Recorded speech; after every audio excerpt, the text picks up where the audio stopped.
Dans cette station-service de région parisienne, le prix du diesel a baissé de 12 centimes depuis mercredi. Je m'en réjouis, mais je dois avouer que j'ai arrêté de suivre parce que ça me démoralisait plus qu'autre chose. En effet, il n'est plus qu'à 2,23 € le litre.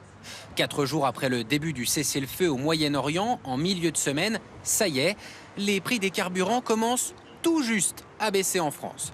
Moins 4 centimes pour le litre de diesel en moyenne, moins 2 centimes pour le litre d'essence. J'ai pas remarqué pour l'instant. Nous, on n'a pas vu la baisse à la pompe, ça c'est clair. Il faut dire qu'elle est à relativiser par rapport à la vertigineuse envolée des prix à la pompe depuis le 1er mars. Au vu des prix, encore très hauts aujourd'hui, de nombreux automobilistes comme Claire jouent la montre. On fera juste un petit peu de plein là, enfin un petit peu d'essence.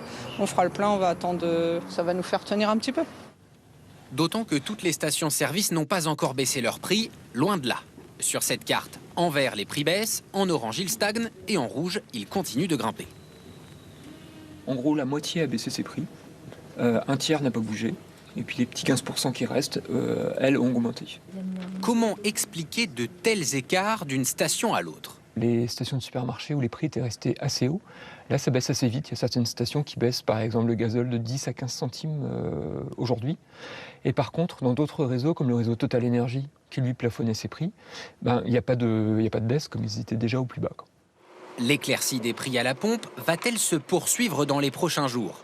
Oui, si la situation reste stable au Moyen-Orient. Le pétrole qu'on a dans beaucoup de cuves des stations-service françaises est du pétrole acheté avant le cessez-le-feu, donc qui n'a pas bénéficié du mouvement d'entrain à la baisse qui a commencé jeudi.